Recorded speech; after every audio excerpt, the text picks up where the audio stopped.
This morning, most of you are aware, and there's some of you who are still standing in the back. Feel free to come forward. There's a lot of space here in the front rows. This week, all across campus, we've been celebrating or recognizing substance abuse and sexual safety. And this morning for chapel, we've changed things up because we want to focus in on that. Glenn, let's have a seat. Glenn is actually a friend of mine.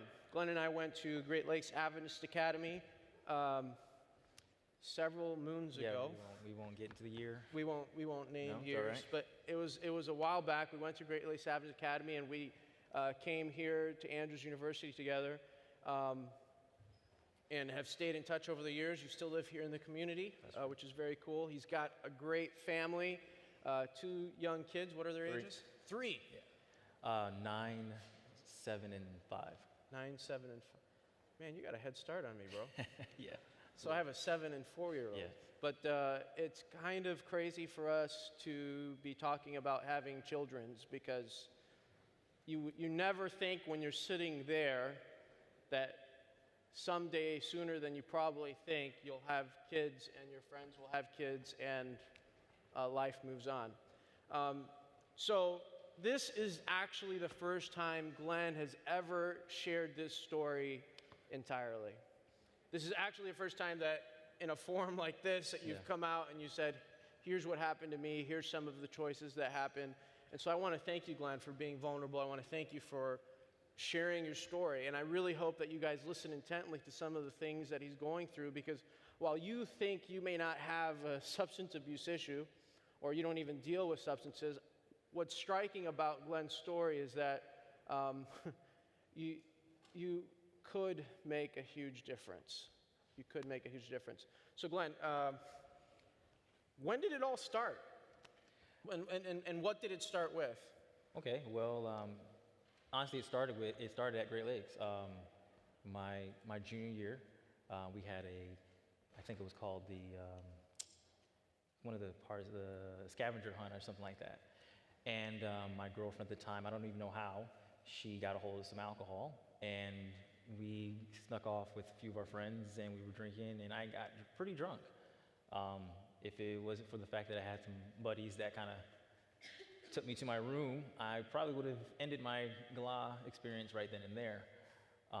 But I woke up the next day feeling obviously sick and just feeling embarrassed and didn't really like that experience. And so I didn't have any alcohol or anything after that until I got to college, really. Yeah. And I was a senior and I had no idea. Yeah. And this is Great Lakes. I don't know how many of you have been to Great Lakes. Great Lakes is a great academy. I know we have several students who went there, and you're probably wondering how in the world could you even get away with that there, but you all found a way. Yeah. And was it even beer? I mean, it was even harder than that. Yeah, it was hard. It was like Coke and rum or something. I mean, it was awful. Yeah. It was awful. So not only was it a poor choice, but it was just poor choice. Yes, poor choice. All right, so you went to GLAV, first taste there. You come to college. What happens? Well, I was living in Berman, and my roommate I met there. I didn't know him beforehand. We were hanging out, and on the weekend we went to a party, and he was introducing me to his friends. And this is my first party or anything like that. And everybody's drinking and doing their thing, and there was no pressure really. It was just hey, nice to meet you. Here, have a drink. And I joined in, and it just became a kind of a habit of ours. We were on the weekends we'd hang out, and we would drink and smoke weed, and that was just our weekend kind of routine. So, by the way, guys, we want to invite you to text in questions. Understand the questions are anonymous. Ask anything related to this topic. So you guys were drinking on the weekends, you were smoking weed, and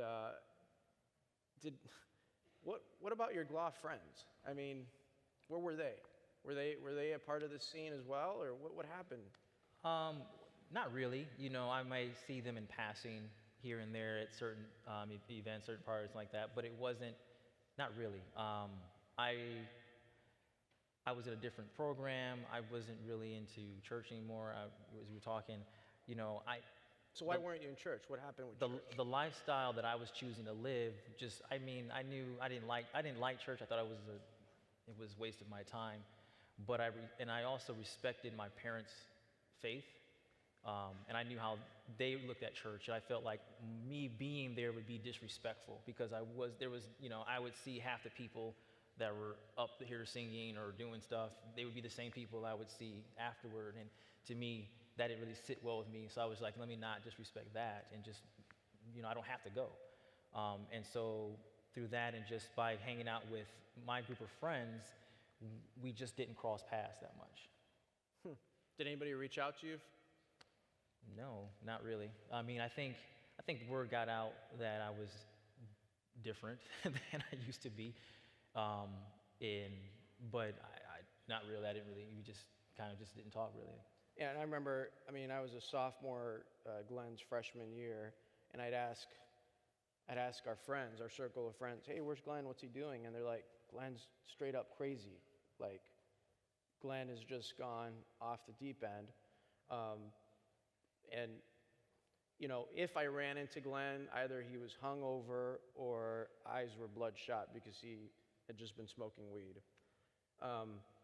And I never talked to him about it. I don't think you and I ever No.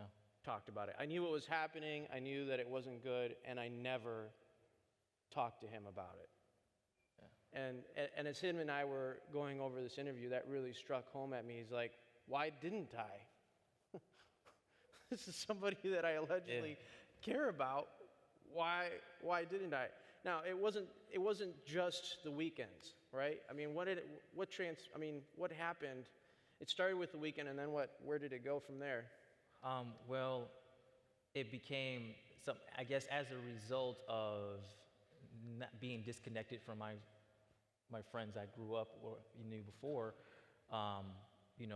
My week activities, I began to hang out more and more with a different crowd, and it began to be something where it was now I'm drinking every night, and now we're getting high all the time, and the weekends would be this ridiculous experience.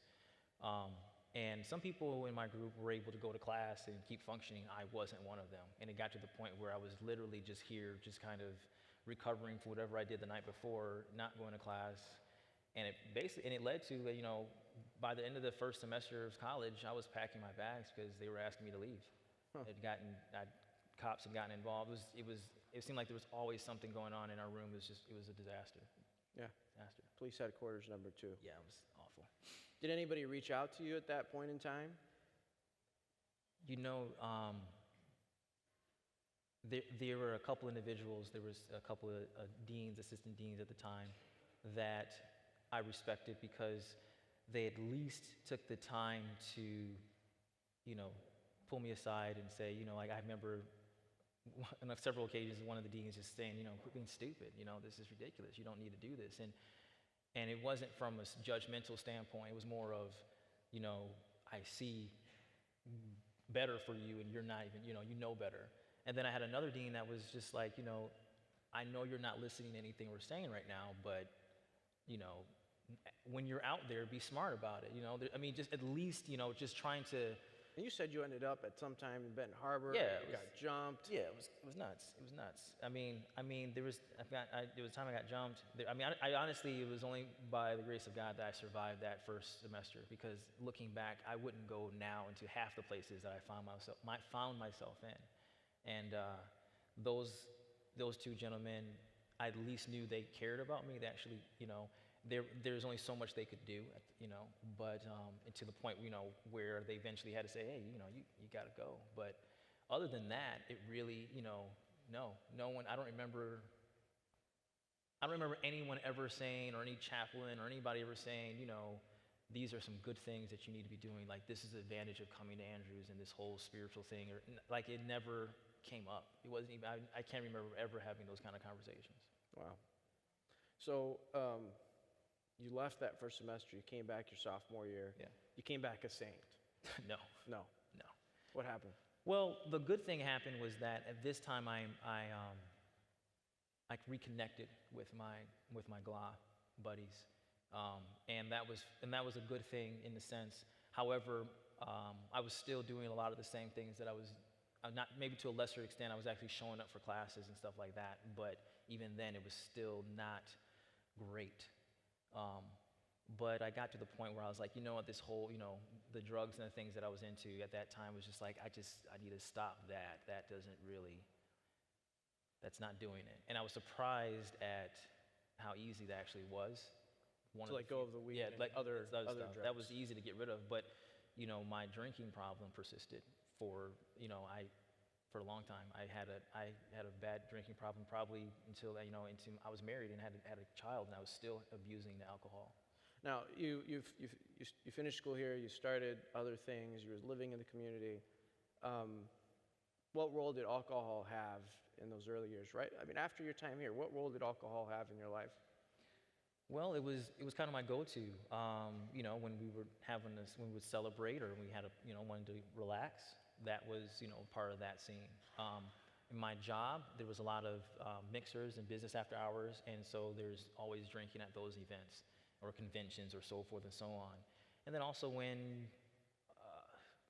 I'm angry or stressed, or it was just kind of it was my go-to for anything. So anything that you did, whether you were celebrating, Yeah. whether you were doing business and networking, whether you were angry, upset, whether you were just trying to relax, the thing that you did was drink alcohol. Yeah.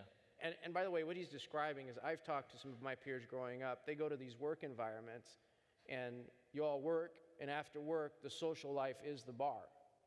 I mean, you miss out on the bar, and who knows if you're going to have friends at work, who Right. knows if you're going to build those networks. And I remember pastoring in Chicago, and one of my members who came, young person, came to me and struggling. He says, can I succeed without drinking alcohol? I mean, it's a legitimate pressure that right now, from where you're sitting, you're not thinking about that, but it really is so pervasive in the culture. It's a norm in those settings that you begin to feel like, if I don't do that. Yeah, I don't even. Yeah, and even it's not even thought of as a bad thing. So, like if you have a drinking problem, it's more of a joke. It's not like, oh, this is a real, dangerous behavior. And I'm working with people that I am, 20 years younger than, and so I'm trying to, be this man and so forth and so on. And there's just not, that there's just it's actually kind of a pretty dangerous situation. So what happened? I mean, drinking is all a part of your life. You're married, kids coming. What changed? What clicked that said, I probably am doing too much? Well, I can't say I'm one of those rock bottom stories. I mean, I have had really bad times, but I didn't find God in that situation. I actually found God when I was at probably one of my better times in my life, where professionally I was, as I'm saying, I was very young. I was the only minority in this area, and I was deemed successful. People looked at me as, he's a young up and coming, man. He's going to be doing good things. And I was looking at people. So hold on a second. Yeah. Your life didn't fall apart. Things were going. I mean, Well, the job part of your life. The job part of my life. The job part of your no. life was successful. Right. People are looking up to you. Right. All this other stuff is happening. The Right. drinking. It's all a part of it.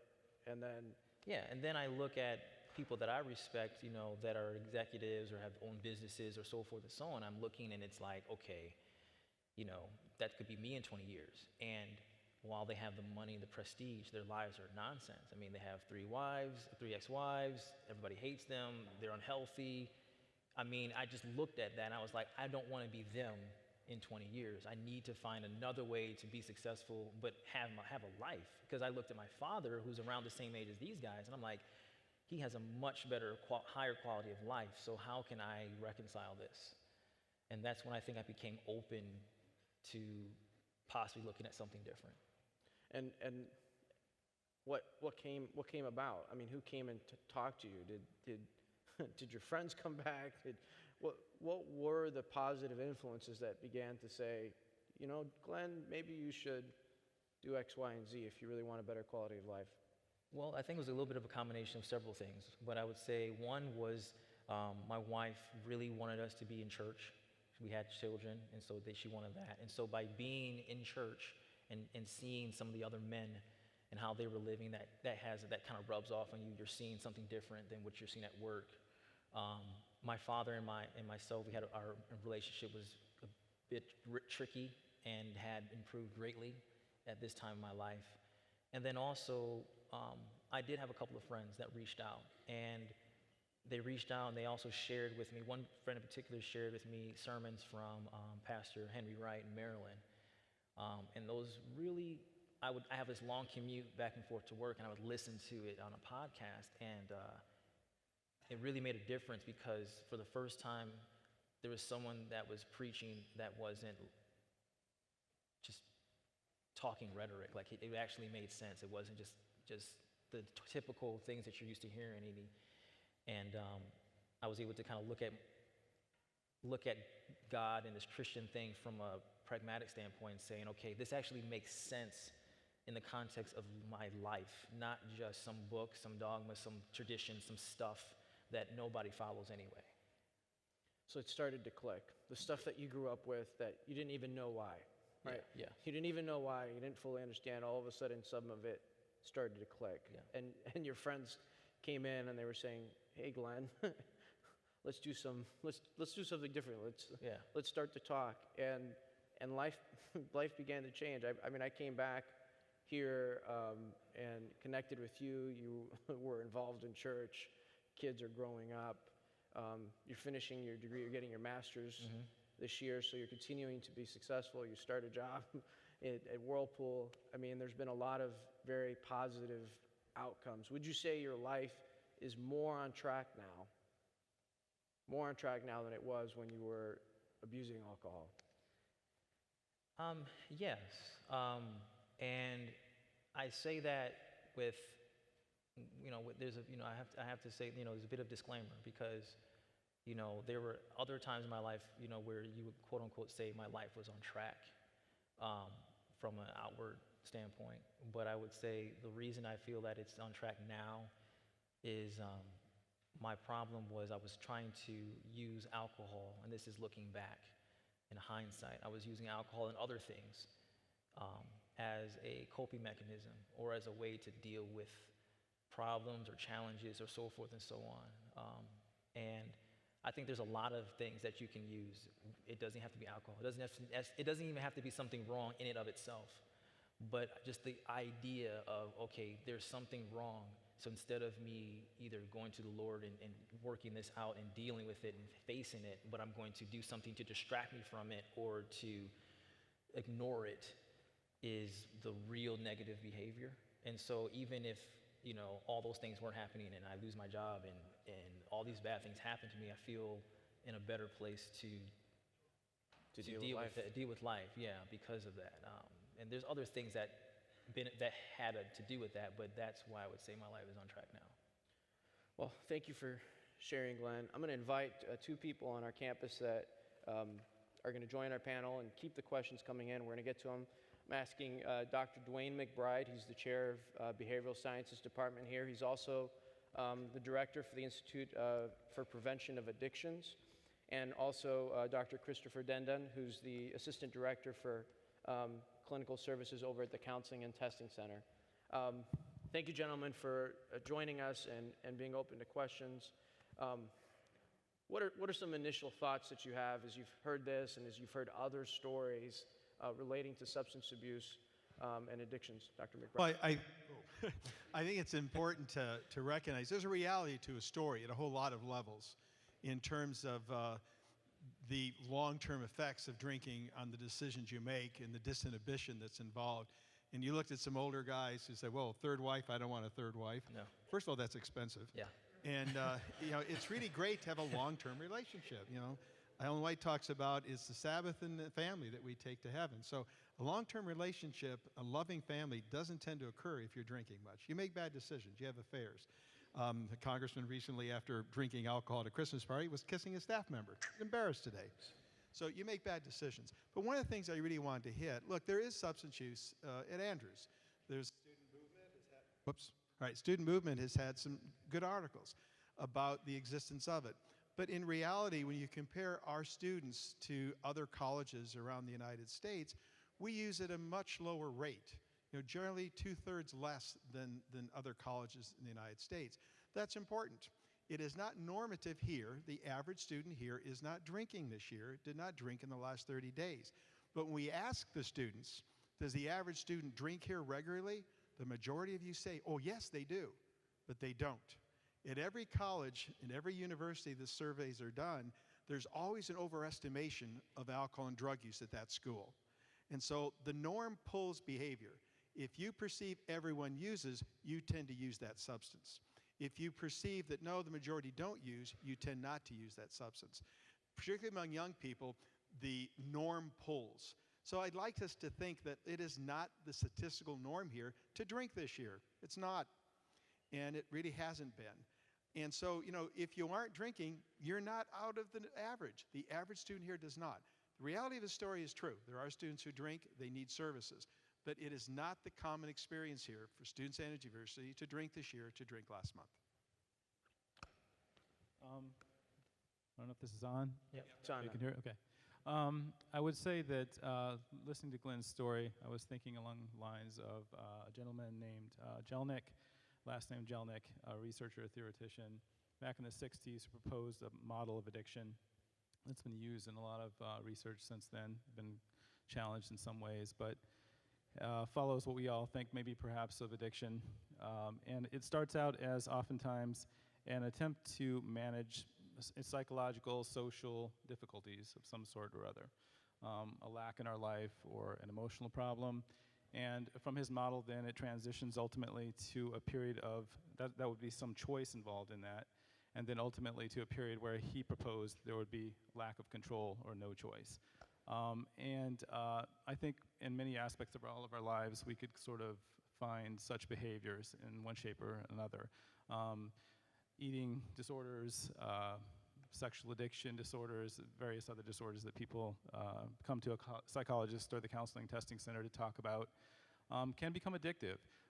Some differences would be that the one is a behavior that you're becoming addicted to, which could be a normal behavior in some circumstances, but if it sort of becomes the center of your life, it's problematic. Whereas if you're including substances in your life, it's you're adding something to it, but the general idea is that it's taking over your life in some shape or form. So more currently in research, it's come to be seen that, or maybe into more of the standard, to sort of refer to a continuum of determination or determinative, or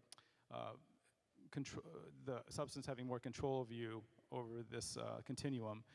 In the beginning, you may have more choice, and toward the extreme other end of the continuum, you have more deterministic behavior based on biological changes, brain flexibility and changes in the brain according to what the substance you're taking in or the behavior you're engaging in. But the brain is flexible, and some of that research doesn't also speak to perhaps there's flexibility in the other direction if you have abstinence or you work on a treatment program. Yeah, your brain changes back. So there's hope, and go ahead. So there's hope. So, Yes. I mean, I think what we're saying here, part of what we want to say is that your drinking started just, you guys were messing around. It was the weekend, somebody had some alcohol, so on and so forth. Probably a bunch of your friends that were in the drinking never became a problem per se. But there's no way of really looking at somebody on the outside and saying, oh yeah, that person's going to have an issue with alcohol. So we need to help each other, I suppose, by saying, I'm not sure how this substance is going to play out in his life, but there's probably a chance that it could become a problem, right? So is that a positive kind of peer influence, is to say, let me help him by not partaking type thing? Abstinence, certainly, and helping you lead a life that's consistent with your moral choices and how you would ideally see yourself. That is those are the sort of things that seem to disappear as the addiction process goes forth. I would say that, again, there is choice kind of all along, at least the research suggests that, and even in the more extreme forms of addiction, people can still abstain, even though it may be difficult. Most alcoholics can say that they actually can stop if the motivation is high enough, but it's difficult. And again, this is why therapy is important, treatment is important. Although it might have started out as a sort of self-medication for an emotional problem. On the other hand, when it becomes more of an addictive process, you need to deal with addiction first, and then you can move into the emotional difficulties. But anyway, yes, there's definitely hope if you kind of intervene quickly and soon after the process has started. So There's a couple of points that I think are important that he noted. First third of my career was not in the Seventh-day Adventist Church. It was at another university. I always found being sober was a business advantage. In other words, I was the only one that remembered the meeting. I was the only one that remembered the party. I was the only one that could make a deal and know what I was doing. So I found a real career advantage not to be drunk, not to drink, because I could make better deals than my colleagues who were drinking. So it really helped my career. Secondly, he pointed out that spirituality was affected by your drinking, that you became disengaged in the church, and that's very typical. Spirituality, commitment to Christ, involvement in your faith community is very protective and is often part of recovery. You indicate that going back to church was part of your recovery process. So it both helps prevent and helps recover. So spirituality and engagement with God is important statistically and experientially. Yeah, and I would also say, honestly, I think the spiritual thing declined before. So I would say that,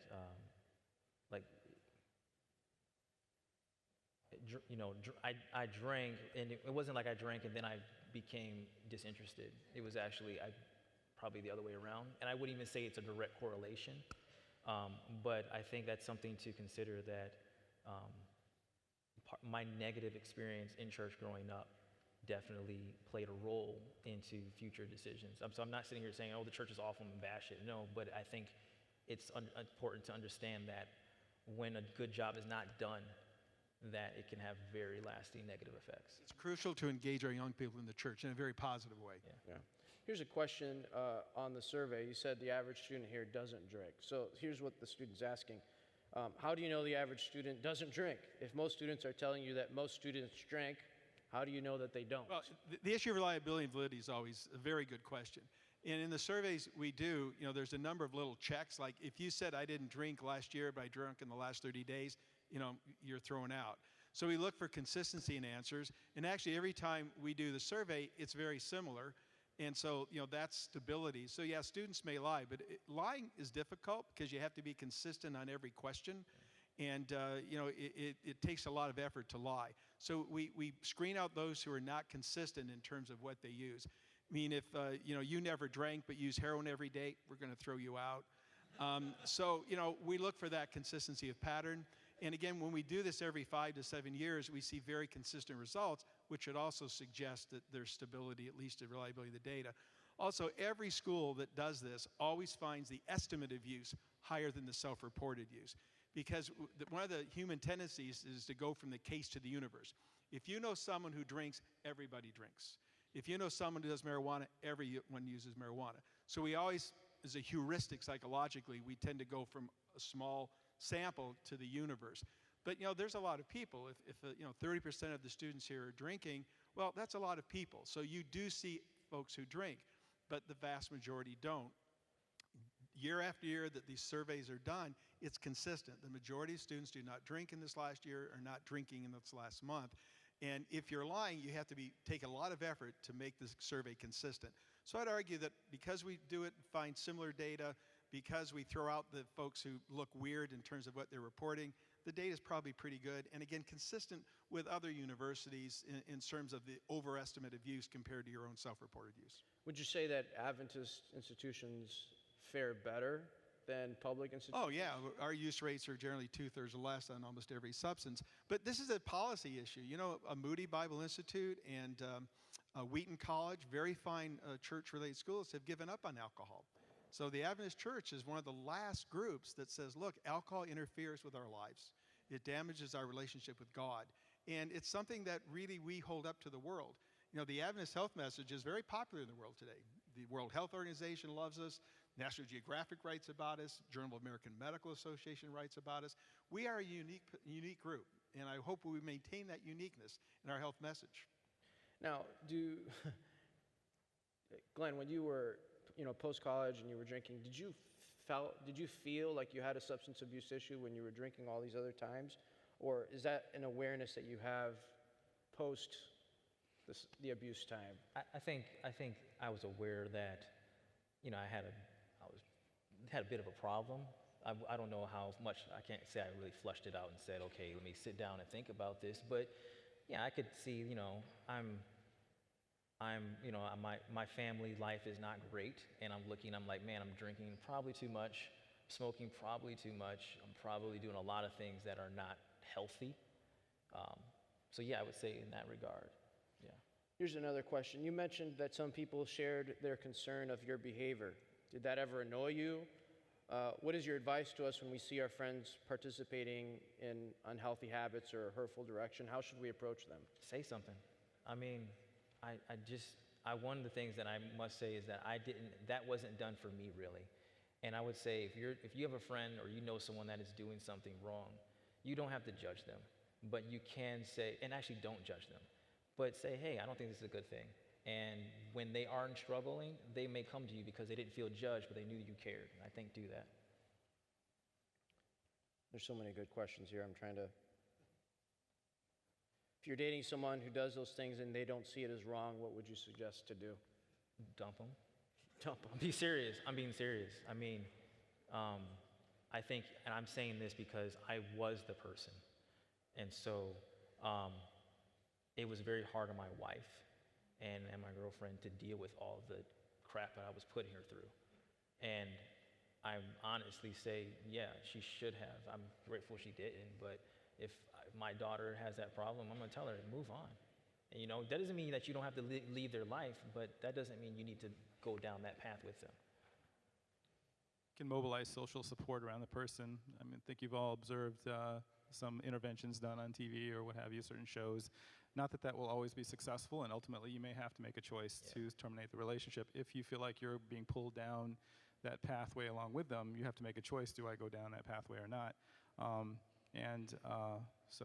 But I would say helping in the intervention, helping social supports come in and intervene with this individual.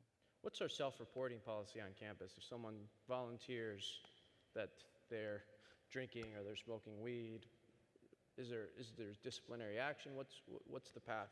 Well, I want to make very clear that the Counseling and Testing Center is a center for treatment and therapy, and that confidentiality is very much respected there, and that we play a valuable role in this process. However, Student Life is responsible for the maintenance of the student handbook and the regulations and rules on campus, which are also very important. And as part of the policy of sort of rehabilitation for an individual, they may sometimes, if an individual is discovered on campus or without self-reporting, they might refer somebody over to the Counseling and Testing Center, to one of us, myself, or one of my colleagues, and we would do an assessment of the individual circumstances of their substance abuse problem, if they have one or not. And then oftentimes there's a 6-session psychoeducational session process that's engaged in our center, and that would be sort of usually across the board applied to each individual. Now, if an individual self-reports, then you probably can avoid a lot of disciplinary difficulty in student life, and certainly their interest is primarily getting you help, and as long as you engage in the process of treatment with our center and what we recommend, I think they're very supportive of that process. But self-reports are fully confidential. If they come in, it's all confidential. Any survey we do is truly anonymous, so self-referral to you, there is no report to any administrator. Absolutely, and I will even say that after the assessment is complete, because there's a big question in psychology, who is the client when I'm doing an assessment. In the case of a forensic type assessment like this, it would be more so the client would be the referring party, Student Life, although I explain that to the individual when I'm working with them. But if I begin therapy with this individual at that point, confidentiality becomes fundamentally part of that process.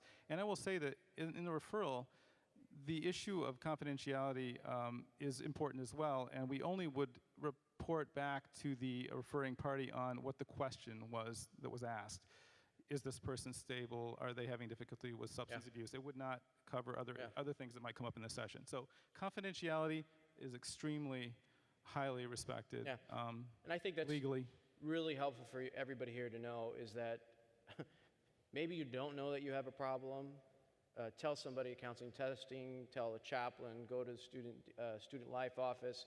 If you come and you tell us you're dealing with stuff, we want to help you. Now, if you're running a meth lab because you watched Breaking Bad in your dorm room, that's a different situation altogether. So please feel free and comfortable and safe to self-disclose. The other thing that I would say, Glenn, I'm sorry that I didn't talk to you. I'm sorry that I didn't say, Glenn, dude, you look like an idiot right now. Could you change something? I should have spoken up. I really should have spoken. I could have probably spared you. If all of us had gotten around and said, we could have probably spared you a very hard path. And guys, talk to your friends. You're their first point of contact. Talk to your friends. Don't be embarrassed. Don't be shy. What's the most you have to lose? You really don't. You really don't. So talk to your friends. Holy Father, it's not average to drink, but we probably all know someone here who does or is involved in other addictive behaviors. Help us to have wisdom, help us to have strength to know how to help that individual, to know how to be the kind of support, Lord, that not only gives them a good quality of life, Father, but helps them to understand and be on a path for an eternal life with you. Help us to know how to spare each other from very grievous circumstances, and help us, Lord, to know how to help each other to be gracious and live a life that is loving each other and sometimes loving in ways that may not always be perceived as love, but truly are, because we have the end in mind. Thank you for Glenn. Thank you for his testimony. Thank you for so many other testimonies here of people who've changed their life, Lord, and have truly been set free because of you and because of how you've worked in their lives. In Jesus' name I pray, amen.